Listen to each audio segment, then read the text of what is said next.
In the summer of 1974, two girls disappeared from a quiet street in Rockford, Illinois.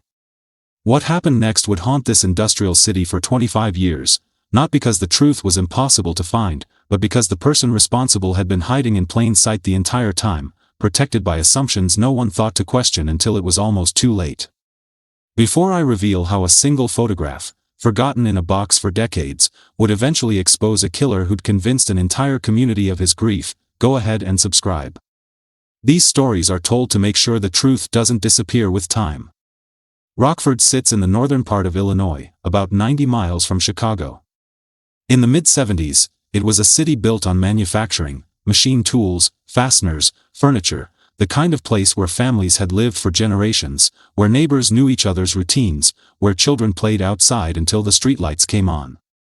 It was a city that believed in itself, in the predictability of ordinary life. Karen Hutchins was 14 years old in the summer of 1974. She had straight brown hair that fell past her shoulders, a quiet laugh, and a habit of reading paperback mysteries on her front porch. Her best friend, 12-year-old Amy Brennan, lived 3 houses down on the same block of West 7th Street. Amy was smaller, louder, always moving.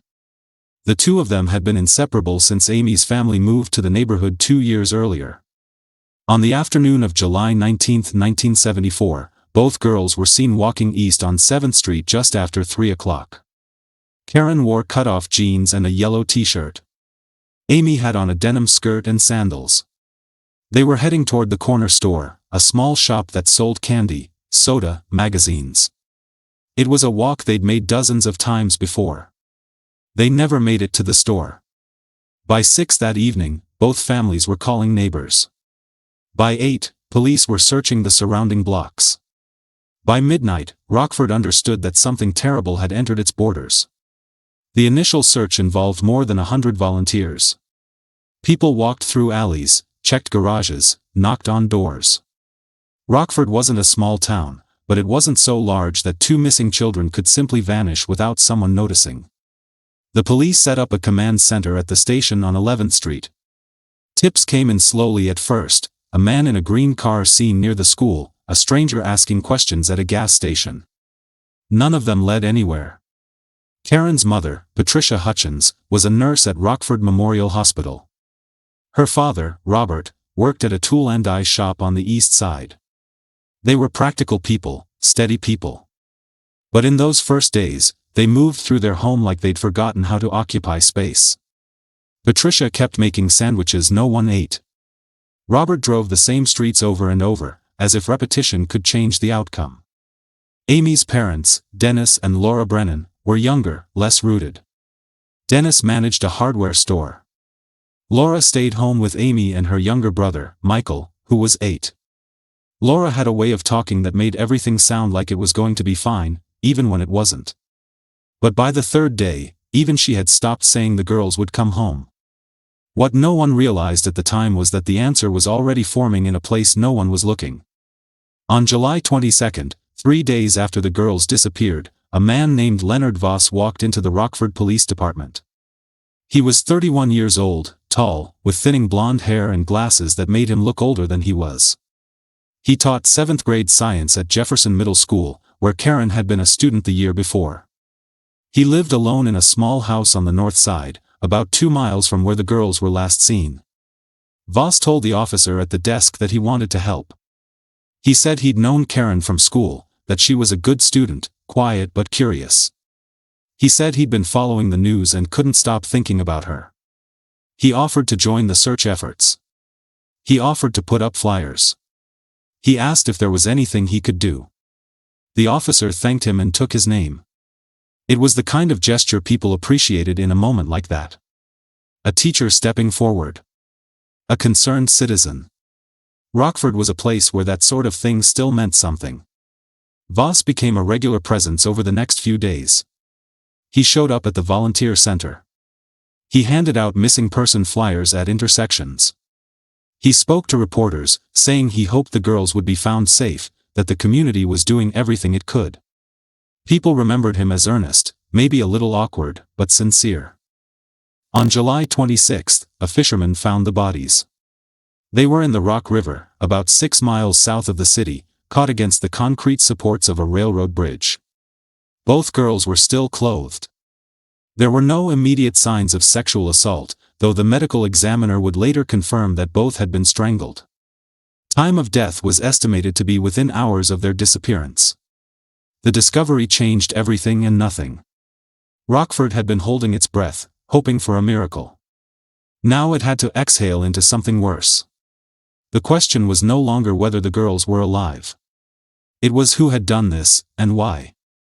Detective Raymond Kowalski was assigned to lead the investigation. He was 46 years old, a 22-year veteran of the Rockford Police Department, a man who believed in process and patience. He'd worked homicides before, but nothing involving children. He knew that cases like this could define a career, or destroy one. The initial suspect pool was wide. Police interviewed family members, neighbors, teachers, anyone who'd had contact with the girls. They pulled records on known sex offenders in Winnebago County. They recanvassed the neighborhood, looking for anyone who'd seen something unusual on the afternoon of the 19th. Leonard Voss was interviewed on July 28, 2 days after the bodies were found. The interview took place at the police station. Voss arrived on time, wearing a button-down shirt and khakis. He sat across from Kowalski and answered every question calmly. He said he'd last seen Karen in May, at the end of the school year. He said he didn't know Amy personally, only that Karen had mentioned her a few times. He said he'd been home alone on the afternoon of July 19, grading summer school assignments. He had no alibi, but he had no reason to lie. Kowalski asked him why he'd come forward to help with the search. Voss said it felt like the right thing to do. He said Karen had been one of his students, and even though they weren't close, he felt a responsibility. He said he couldn't imagine what the families were going through. The interview lasted 40 minutes. Kowalski wrote in his notes that Voss seemed cooperative, perhaps overly so, but nothing about his demeanor suggested deception. There was no physical evidence linking him to the crime. No witnesses had placed him near the girls. He was a teacher, a man without a criminal record, someone who'd voluntarily inserted himself into the investigation in a way that seemed helpful, not suspicious. Voss was cleared as a person of interest. That assumption would follow the case for years. The investigation continued through the summer and into the fall. Police followed dozens of leads. They tracked down a man who'd been seen near the river on the day the bodies were discovered, but he had an alibi.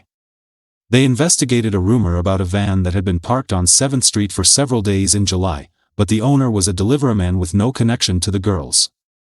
They interviewed a former neighbor of the Hutchins family who'd moved to Indiana, but he'd been out of state for weeks. By October, the leads were drying up. Kowalski and his team had conducted more than 200 interviews. They'd processed every piece of physical evidence recovered from the scene: fibers, hair samples, soil. None of it pointed to a suspect. The case wasn't cold yet, but it was cooling. Rockford tried to move forward. Vigils were held. Memorials were placed at the site where the girls were last seen. The Hutchins and Brennan families appeared on local news programs, pleading for anyone with information to come forward. Patricia Hutchins spoke in a voice that barely carried, saying she just wanted to know why. Laura Brennan couldn't finish her sentences. The city grieved, but grief without answers has a way of curdling into something else: suspicion, doubt, the quiet belief that someone must know something they're not saying. As you're listening to this, I'm curious, what time is it where you are right now? By 1975, the case had slipped from the front page. Kowalski was still working it, but he had other cases now, other demands. The physical evidence had been sent to the state crime lab, but forensic science in the mid-70s was limited. There was no DNA testing. Fingerprint analysis required a known suspect for comparison. Hair and fiber evidence could suggest possibilities, but rarely proved anything.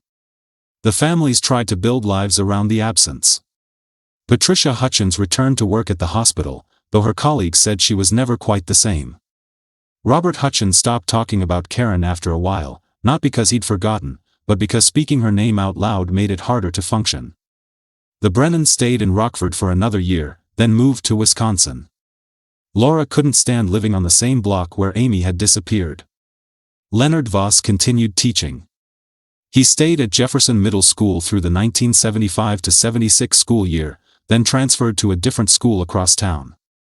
Colleagues who knew him said he was competent but distant, the kind of teacher who kept to himself. He didn't socialize much. He didn't attend school events unless required. He lived quietly, almost invisibly. In 1978, he moved to Freeport, a smaller city about 30 miles west of Rockford. He took a teaching position there and bought a small house on a dead-end street. People in Freeport didn't know about the Hutchins and Brennan case. To them, Leonard Voss was just another teacher, a man who showed up on time and did his job. Years passed. The case remained open, but inactive. Kowalski retired in 1983.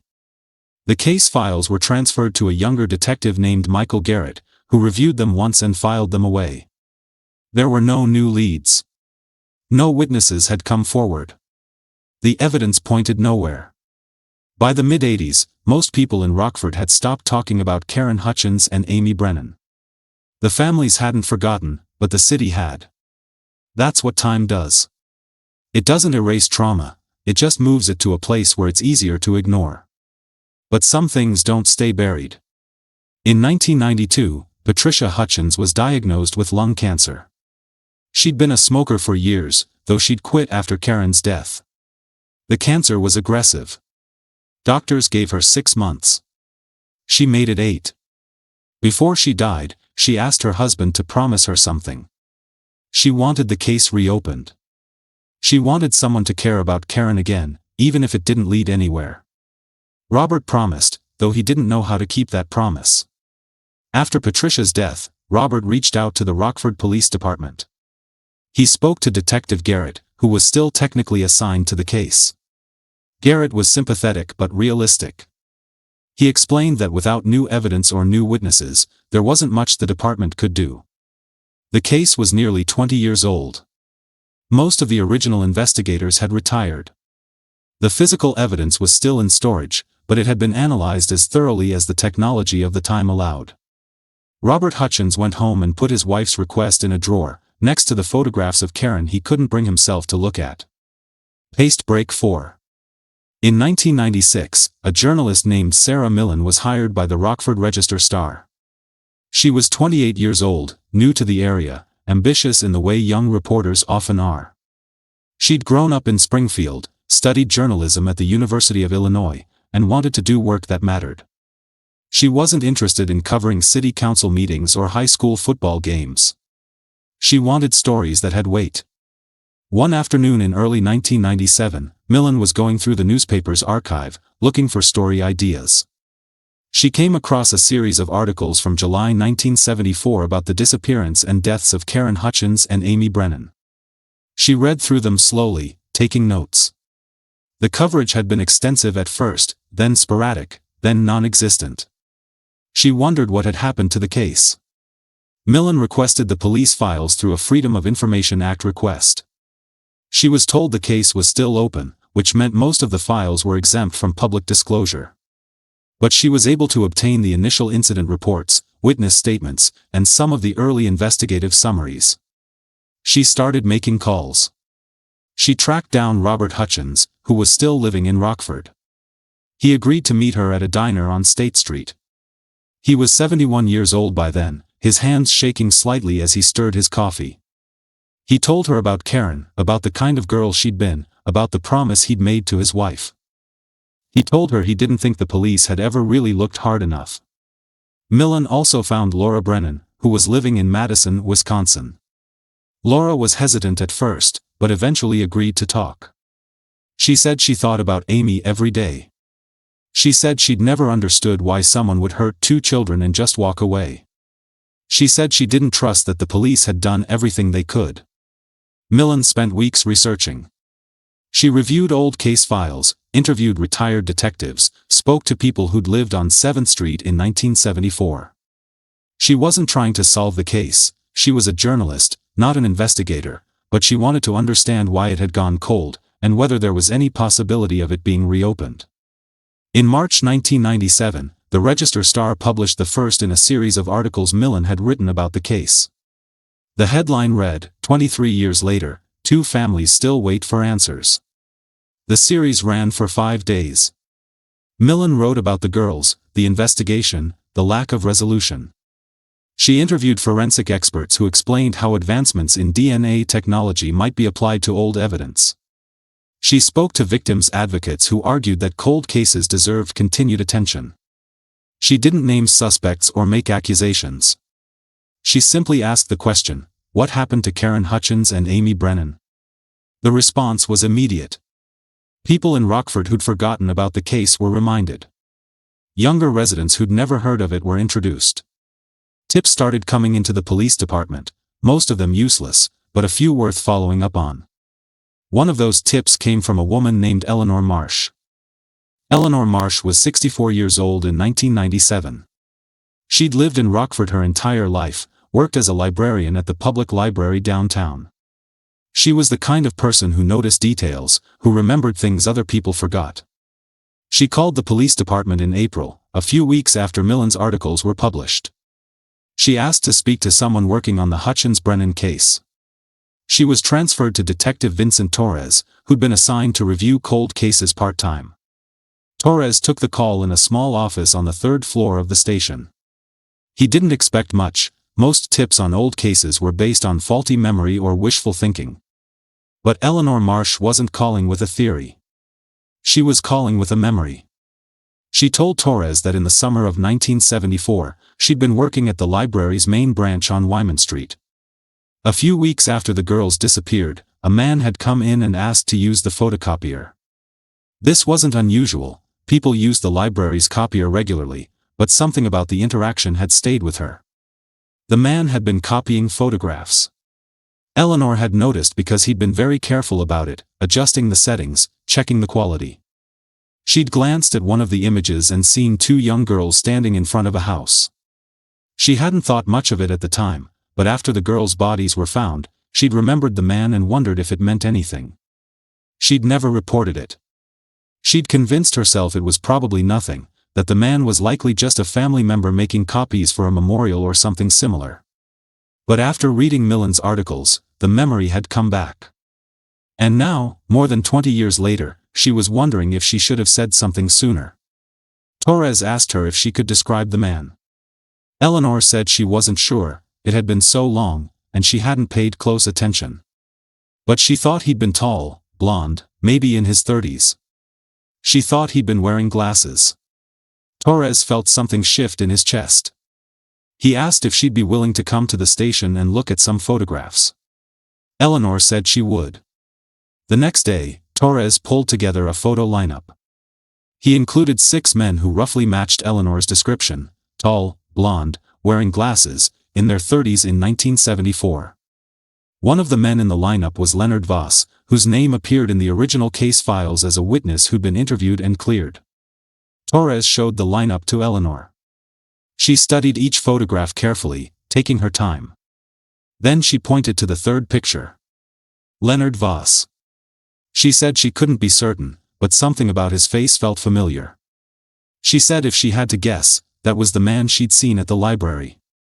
Torres thanked her and said he'd be in touch. That night, he went back through the case files. He read the interview summary from July 1974. Voss had been cooperative. He'd had no alibi, but no evidence against him either. He'd been a teacher, someone the community trusted. The investigation had moved on. Torres wondered if that had been a mistake. Vincent Torres was 39 years old in 1997, a detective with 12 years on the force. He was methodical, patient, the kind of investigator who didn't jump to conclusions. But Eleanor Marsh's tip had given him something he hadn't had before, a thread. He started by locating Leonard Voss. It didn't take long. Voss was still living in Freeport, still teaching, now at the high school level. He was 54 years old, unmarried, no children. Public records showed he'd lived quietly, no criminal history, no red flags. Torres knew that wasn't enough to reopen an investigation. He needed more than a librarian's 23-year-old memory and a hunch. He decided to look at the physical evidence again. The items recovered from the scene, fibers, hair samples, trace evidence from the girl's clothing, had been stored in the department's evidence facility. Torres requested the materials and had them sent to the Illinois State Police Crime Lab. In 1997, DNA testing was more advanced than it had been in the 70s, but it wasn't a magic bullet. The samples were old, potentially degraded. There was no guarantee they'd yield usable profiles. But it was worth trying. While he waited for the lab results, Torres did something else. He decided to track down anyone who might have known Leonard Voss in 1974. He spoke to former colleagues at Jefferson Middle School. He found students who'd been in Voss's classes. He contacted neighbors who'd lived near Voss's old house on the north side. Most of them remembered him as quiet, unremarkable. But one former colleague, a woman named Janet Riley who'd taught English at Jefferson, said something that caught Torres's attention. She said Voss had seemed unusually affected by the deaths of the two girls. She said he'd brought it up several times in the teacher's lounge, asking if anyone had heard updates, wondering aloud why something like that could happen. She said it had struck her as odd at the time, because Voss wasn't the kind of person who usually engaged in that sort of conversation. She said she'd thought maybe he was just processing the tragedy like everyone else. But looking back, she wondered if it had been something else. Torres asked if she'd be willing to make a formal statement. She said she would. The lab results came back in August 1997. The DNA profiles extracted from hair samples found on Amy Brennan's clothing were partial, degraded, but potentially usable. The lab had also identified fibers on both girls' clothing that were consistent with a type of carpet commonly used in residential homes in the 70s. None of it pointed directly to Leonard Voss. But it gave Torres enough to justify taking the next step. In September 1997, Torres and another detective drove to Freeport. They arrived at Voss's home on a Thursday afternoon. Voss answered the door wearing a cardigan and slippers. He looked older than his photograph, grayer, thinner. He seemed surprised to see them. Torres introduced himself and explained that he was reviewing the Hutchins-Brennan case. He asked if Voss would be willing to answer a few questions. Voss hesitated, then nodded. He invited them inside. The interior of Voss's home was neat, almost sterile. There were no photographs on the walls, no personal items visible. Everything was organized, minimal. Torres noticed a shelf of books, mostly science textbooks and nature guides, and a small television in the corner. The house felt like a place where someone existed but didn't live. They sat in the living room. Torres asked Voss if he remembered being interviewed in 1974. Voss said he did. He said he'd wanted to help, that it had been a terrible thing. Torres asked if Voss had known Karen Hutchins well. Voss said no, she'd been a student, but he hadn't had a close relationship with her. He said he remembered her as quiet, studious. Torres asked if Voss had ever met Amy Brennan. Voss said he didn't think so, though Karen might have mentioned her. Then Torres asked about the library. He asked if Voss remembered going to the Rockford Public Library in the summer of 1974. Voss paused. He said he might have, he'd used the library occasionally for research. He said he didn't remember anything specific. Torres asked if Voss had ever made photocopies of photographs at the library.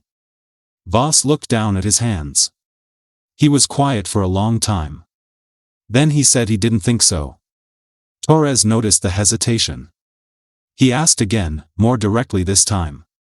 He said a witness had remembered seeing someone matching Voss's description making copies of photographs around the time the girls disappeared. He asked if Voss could explain that. Voss didn't answer right away. His breathing had changed, shallow and uneven.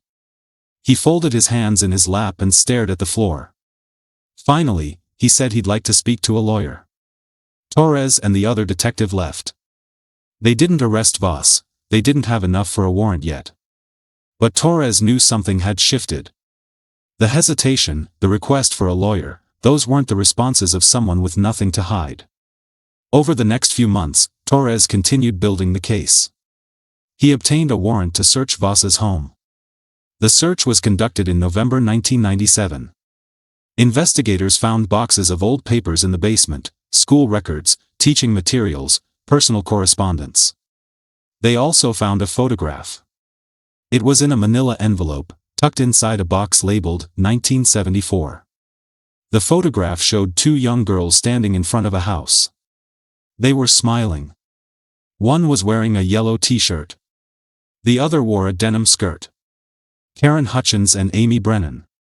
The photo had been taken on the afternoon of July 19, 1974, less than an hour before they disappeared. It was a candid shot, the kind a neighbor or passerby might take. But there was no record of who'd taken it, or why Leonard Voss had a copy. The photograph changed everything. Torres brought it to the state's attorney's office. Prosecutors reviewed the evidence, the photograph, Eleanor Marsh's identification, the fibers and hair samples, the timeline. It wasn't overwhelming, but it was enough to move forward.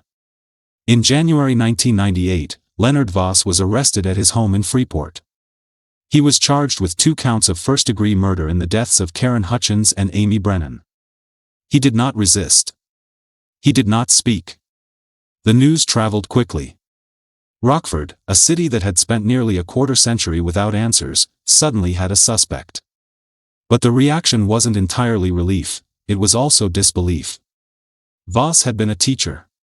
He'd been cleared in 1974. He'd been part of the search efforts. How had he been walking free for 23 years?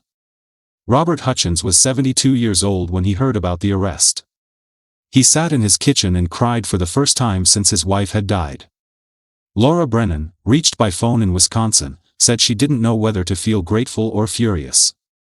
She said she'd spent 2 decades believing the person who killed her daughter had gotten away with it. Now she didn't know what to believe. The trial began in the fall of 1998. Voss pleaded not guilty. His defense attorney argued that the evidence was circumstantial, that the photograph didn't prove murder, that Eleanor Marsh's memory after 23 years was unreliable. He pointed out that there was no physical evidence directly tying Voss to the crime scene, no confession, no witnesses who'd seen him with the girls. The prosecution built its case carefully. They presented the photograph. They called Eleanor Marsh, who testified about seeing Voss at the library. They brought in Janet Riley, who described Voss's unusual behavior in the weeks after the murders. They presented the fiber evidence, explaining that the carpet fibers found on the girls' clothing were consistent with the type of carpet that had been in Voss's home in 1974. They also brought in a forensic psychologist who testified about the behavior of offenders who insert themselves into investigations, offering to help, staying close to the case, maintaining a facade of concern while secretly experiencing a sense of control.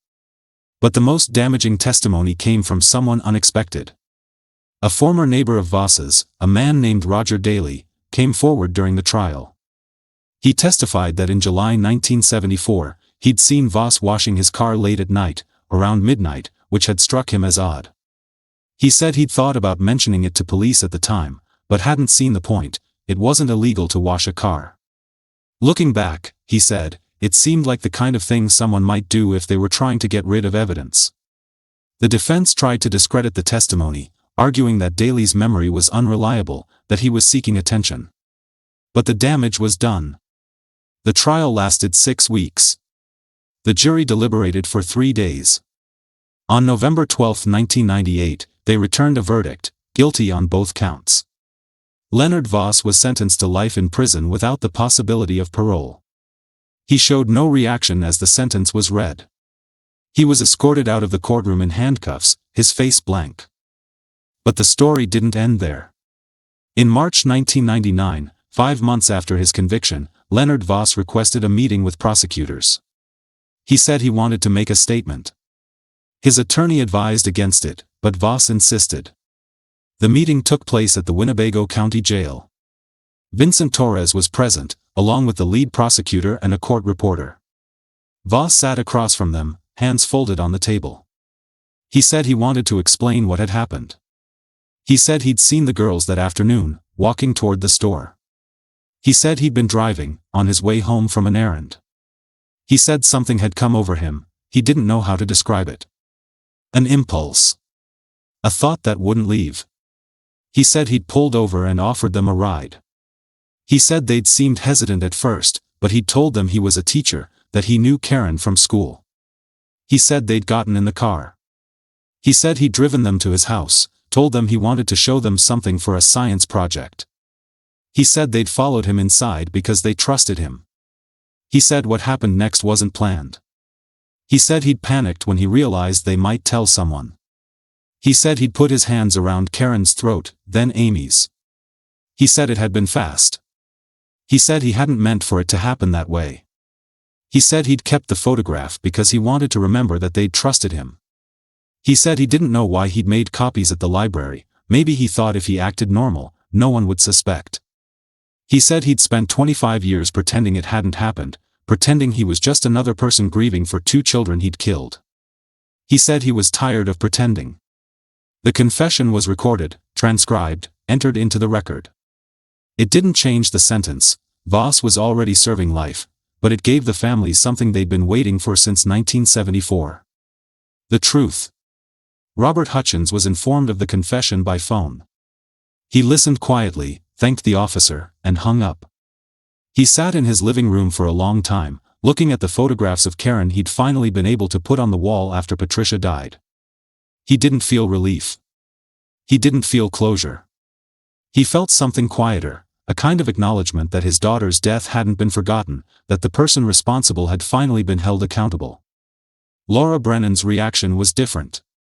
When she heard about the confession, she screamed. Then she cried. Then she sat down and wrote a letter to Leonard Voss that she never sent.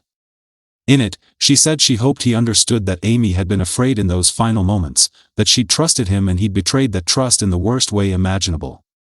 She said she didn't forgive him, and she never would. She kept the letter in a drawer for years.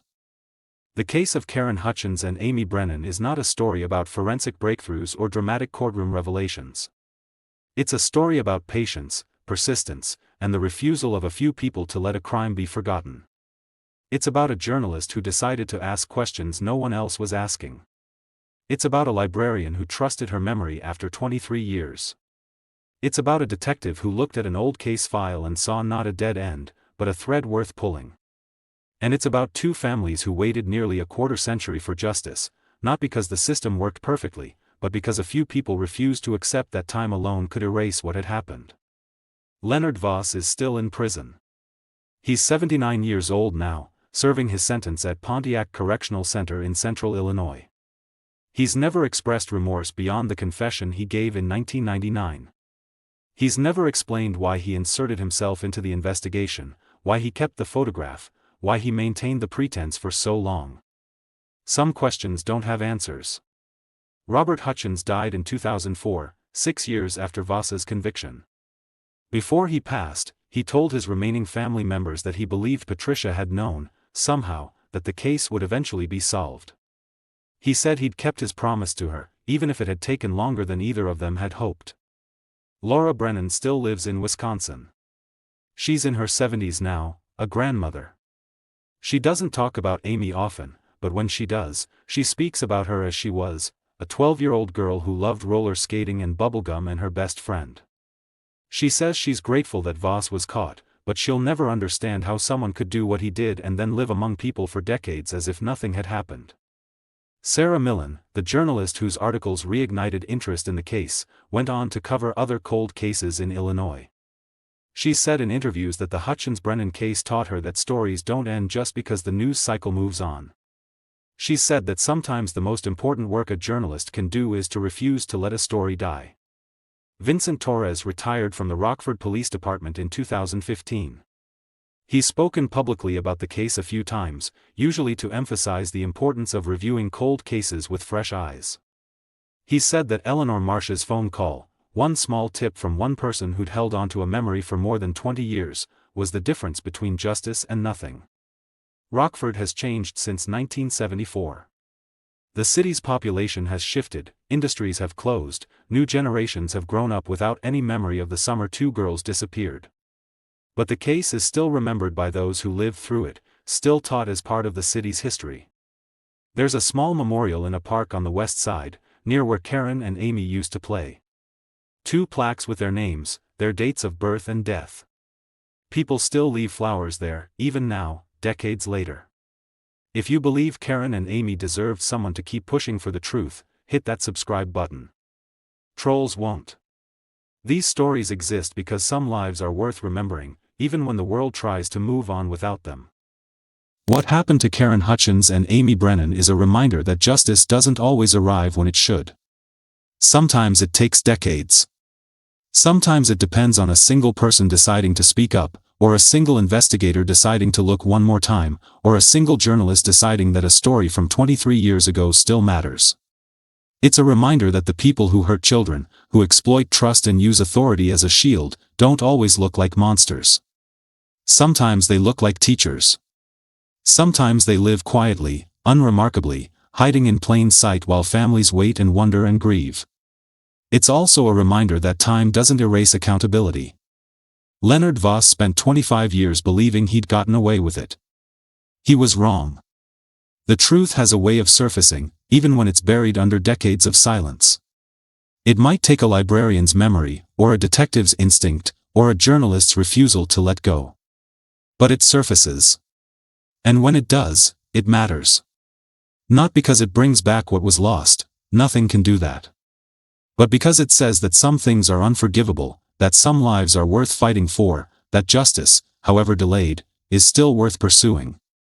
Karen Hutchins would have been 64 years old today. Amy Brennan would have been 62. They didn't get to grow up, to have families, to live the lives they should have had. But they weren't forgotten. Their names weren't erased. Their deaths weren't ignored. That's not enough. It will never be enough. But it's something.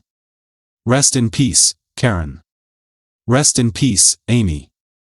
And if you haven't already, please subscribe, like, and share this with someone you know who values stories like this. I'll see you in the next one.